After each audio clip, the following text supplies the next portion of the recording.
Ја слушате програмата Низ Светото Писмо.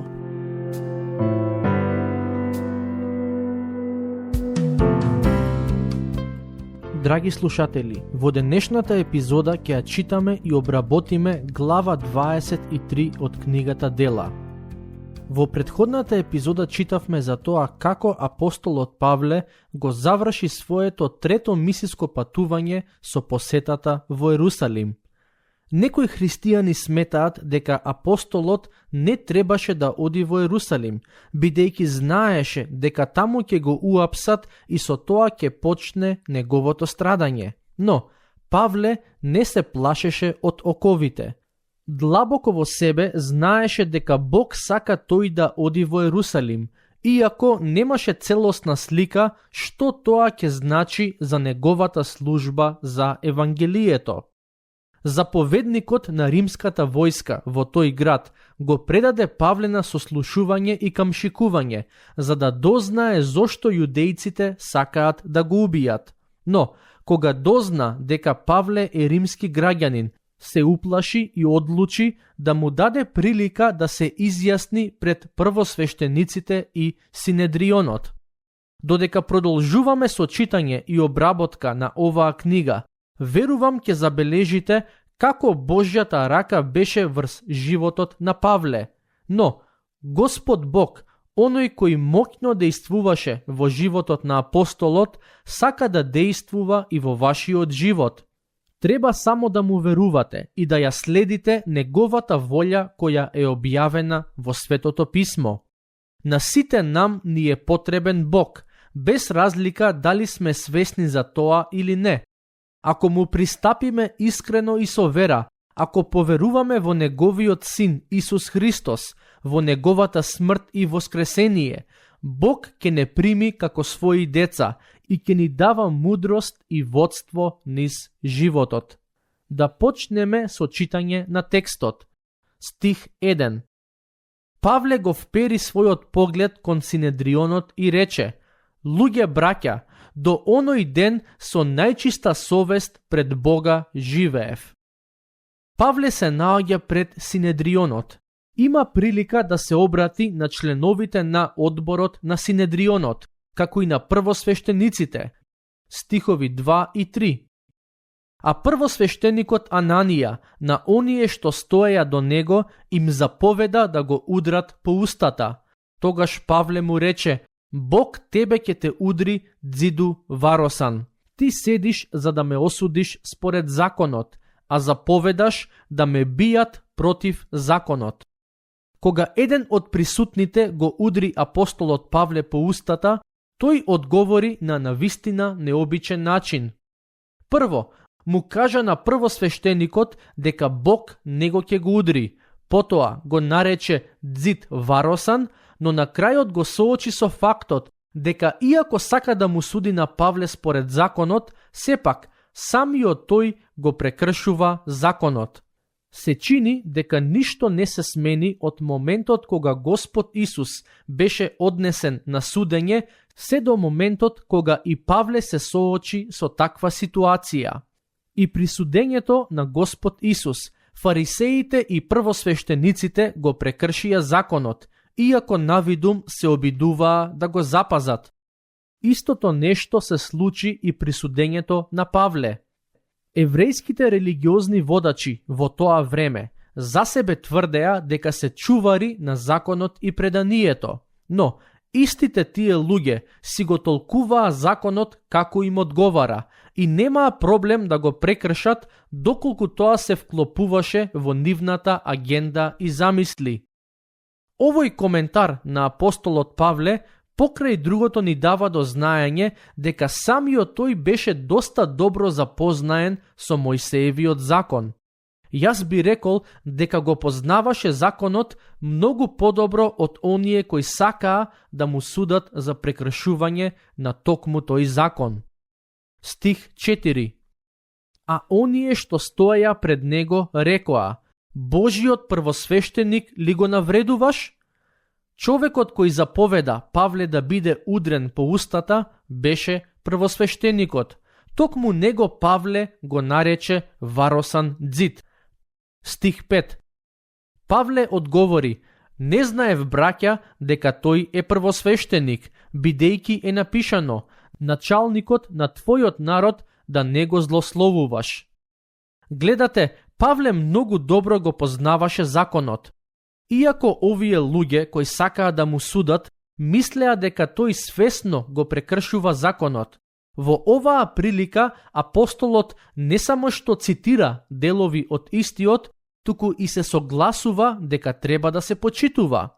Со самото тоа што го цитираше законот, можеби тој сакаше да им даде на присутните до знаење дека неговото проповедање не се противи на почитувањето на зборовите кои Бог му ги даде на Мојсей. Стих 6. А кога дозна Павле дека еден дел од нив се садукеи, а другиот фарисеи, извика во Синедрионот: луѓе браќа, јас сум фарисеј, син на фарисеи, за надеж во воскресение на мртвите ми се суди. Садукеите беа либералното теолошко крило во тоа време. Тие не веруваа во воскресение. Од друга страна, фарисеите веруваа во воскресението на мртвите. Тоа не значи дека веруваа во Исусовото воскресение, туку дека еден ден мртвите ќе бидат воскреснати. Со самото тоа што Павле пред присутните изјави дека му се суди за воскресение на мртвите, а и се поистовети со фарисеите, тој како да сакаше барем во одредена мера да ја придобие таа група на своја страна. Стихови 7 до 9. Кога го кажа тоа, настана расправија меѓу фарисеите и садукеите, и мнозина од народот се раздвоија. Зашто садукеите велат дека нема ни воскресение, ни ангел, ни дух, а фарисеите го признаваат и едното и другото. Настана голема врева и станаа книжниците од фарисејската страна и почнаа да се препираат велејки: ништо лошо не наоѓаме во овој човек. Ако пак не му зборувал дух или ангел, тогаш да не му се противиме на Бога. Кога фарисеите дознаа дека Павле е фарисеј, односно тој беше фарисеј, тие застанаа на неговата страна. Се чини дека барем за момент апостолот навистина ги придоби на своја страна. Стихови 10 и 11. И бидејќи настана голема мешаница, заповедникот, уплашен да не го растргнат Павле, им заповеда на војниците да слезат и да го грабнат од нив и да го одведат во тврдината. Ноќта му се јави Господ и му рече: не плаши се, Павле, и како што сведочеше за мене во Ерусалим, така ќе треба да сведочиш и во Рим.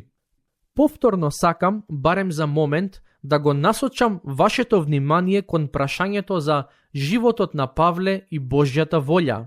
Стиховите кои што туку ги прочитавме се добар доказ дека апостолот Павле ја исполнуваше Божјата волја и оковите и маките на некој начин беа дел од Божјиот план за неговиот живот. Иако дел од христијаните го молеа да не оди во Ерусалим каде ќе биде уапсен, сепак Бог повторно му потврди дека е таму каде што треба да биде. Но овој пат Господ му објави дека не само што Павле ќе сведочи за него во Ерусалим, туку ќе го исползува за своја слава и во Рим. Апостолот предходно немаше прилика да сведочи за Господ во Рим, но сега Бог му вели дека ќе ја има и таа прилика. Бог не му кажа: Павле, зарем не ти реков да не доаѓаш во Ерусалим? Еве, сега ми направи проблем кој ќе треба да го решавам.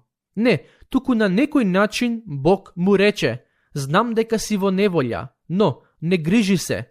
Овие неволји ќе бидат можност многумина да го чујат Евангелието, не само во Ерусалим, туку и во Рим. Стихови 12 до 18. А кога осамна, некои од јудејците се договорија, се заколнаа со заклетва и си рекоа да не јадат ниту да пијат додека не го убијат Павле. имаше повеќе од 40 мажи што дадоа таква заклетва. Па отидоа кај првосвештениците и старешините и рекоа: клетва си кладовме ништо да не каснеме додека не го убиеме Павле. Затоа вие од Синедрионот соопштете му сега на заповедникот да го доведе утре долу пред нас, не бареќе сакате поточно да го разгледате неговото дело, а ние, пред да наближи, ќе бидеме готови да го убиеме. Кога слушна за заседата, синот на Павловата сестра отиде, влезе во тврдината и му кажа на Павле. А Павле повика еден стотник и му рече: одведи го ова момче кај заповедникот, зашто има нешто да му каже. И тој го зеде, го одведе кај заповедникот и рече: затвореникот Павле ме повика и замоли ова момче да го доведам кај тебе, зашто имало нешто да ти каже. Како и во некои претходни случаи, и сега апостолот Павле ги користи своите права како римски граѓанин. Патем, стиховите кои ги прочитавме ни откриваа дека апостолот Павле имаше сестра која живееше во градот Ерусалим. Стихови 19 до 21. Заповедникот го фати за рака, застана со него на страна и го праша: што имаш да ми кажеш? А тоа рече: јудејците се договорија да те молат да го одведеш утре Павле долу пред Синедрионот. Не бареќе сакаат поточно да го испитуваат нешто во врска со неговото дело, но ти не им верувај, зашто ќе го чекаат 40, а и повеќе од 40 нивни луѓе, што се заколнале да не јадат, ниту да пијат, се додека не го убијат, а сега се веќе готови, чекаат само да им ветиш. Овие јудејци кои сакаат да го убијат Павле беа луѓе кои за себе тврдеа дека се водат според Мојсеевиот закон, но сепак беа подготвени да лажат, се со цел да ги исполнат своите планови и да го погубат апостолот. Како и луѓето кои го судеа Господ Исус, така и овие не сметаа дека е грев да се лаже, се додека тие лаги и измами се вклопуваа во нивните зли планови. Ние луѓето сме склони да ги оправдуваме нашите гревови многу често под изговор дека има ситуации кога е потребно да направиме грев за да избегнеме некое навидум поголемо зло. Но гревот е грев и за практикувањето на гревот никогаш нема да имаме доволно добар изговор. Патем, интересно и тоа што кога Павле дозна за нивните планови, тој не му рече на својот внук: уживај, не се секирај, Господ ќе ме заштити, туку го прати кај заповедникот на војската за да му каже какви планови кројат јудејците. Како ќе реагира заповедникот на оваа информација која ја дозна? Стихови 22 и 23. Тогаш заповедникот го испрати момчето и му порача: никому не кажувај дека си ми го кажал ова. Потоа повика 20 стотници и рече: пригответе ми 200 војници, 70 коњаници и 200 стрелци, за да тргнат за Кесарија во 3-тиот час ноќеска.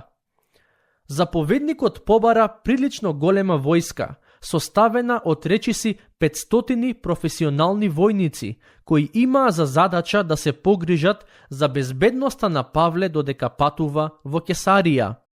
Самото тоа што побара толку голема бројка на луѓе, најверојатно значи дека не сакаше да преземе каков било ризик нешто да му се случи на апостолот. Внук му на Павле кажа дека над 40 луѓе се заколнале дека нема да јадат и пијат се додека не го убијат Павле. Стих 24. И пригответе добици за да го качат Павле и да го одведат до наместникот Феликс. Кесарија беше римски град во кој престојуваше наместникот Феликс. Денес од тој град се останати само рушевини, но историјата и археологијата велат дека Кесарија бил неверојатно убав град кој се наоѓал блиску до морето. Тоа е една од причините поради која римските намесници сакаа да престојуваат таму, а не во Ерусалим, кој важеше за главен град во областа. Јас да сум на нивно место би го сторил истото, бидејќи времето и климата се поубави кај близината на брегот. Стих 25. Напише и писмо со оваа содржина. Клавдиј Лисиј испраќа поздрав до многу почитуваниот намесник Феликс. Не знаеме како доктор Лука знае што Клавдиј Лисиј му пиша на Феликс, но се чини дека нашол начин да дојде до тоа писмо или барем да дознае која била содржината на истото. Стих 27. Овој човек беа го фатиле јудејците и сакаа да го убијат. Јас се појавив со војска и го одзедов, бидејќи разбрав дека е римски граѓанин. Клавдиј Лисиј, како римски представник и службеник во Ерусалим, доста добро си ја работеше својата работа. Една од неговите главни одговорности беше чувањето на редот и мирот во таа област, конкретно во градот Ерусалим. Но, како и секој друг римски представник, тој имаше одговорност и да ги заштитува правата на сите римски граѓани. Стихови 28 до 35. И сакајќи да дознаам причината поради која го обвинуваат, го изведов пред нивниот Синедрион и дознав дека го обвинуваат по прашање од нивниот закон, но дека нема никаква вина поради која би заслужил смрт или окови. И бидејќи ми беше соопштено дека јудејците намислиле лошо против тој човек, јас го пратив веднаш кај тебе, откако им порачав и на обвинителите да кажат пред тебе што имаат против него. Биди здрав. И така, војниците го зедоа Павле и онака како што им беше заповедано, го одведоа ноќе во Антипатрида, а на вториот ден се вратија во тврдината, откако ги оставија коњаниците да одат со него. Оние што влегоа во Кесарија и му го предадоа писмото на намесникот, му го представија и Павле. Намесникот го прочита писмото и праша од кој крај е тој, и откако разбра дека е од Киликија, рече: «Ке те сослушам кога ќе дојдат и твоите обвинители», и заповеда да го држат под стража во дворот Иродов. Ова значи дека Павле беше однесен во Кесарија и таму беше чуван под стража. Намесникот му кажа дека ќе го сослуша кога ќе дојдат неговите обвинители. Како што ќе видиме во следната глава, обвинителите на апостолот Павле прилично брзо дојдоа во Кесарија. Но, во сето ова, треба да имаме на ум дека и покрај тоа што Павле не беше на слобода, сепак тој се наоѓаше таму каде што Бог сакаше да биде. Дури и во окови, Бог моќно го исползува за ширењето на Евангелието. Тука ќе го завршиме денешното проучување. Во следното ќе обработиме глава 24. Дотогаш, Бог нека ве благослови.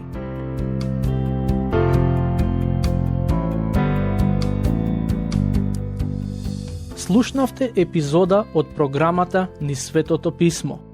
Можете да не слушате и преку мобилна апликација на нашиот YouTube канал и на подкаст платформите како што се Apple и Spotify. Ако ви се допаѓаат нашите епизоди, споделете ги и препорачајте ги на вашите пријатели. Бидете слободни да ни оставите свој коментар или да ни пишете на нашата имейл адреса nizsvetotopисmo@gmail.com. Следете ги нашите страни Низ Светото Писмо на Facebook и Instagram. Епизодите од оваа серија можете да ги најдете и на нашата веб страна ttb.twr.org.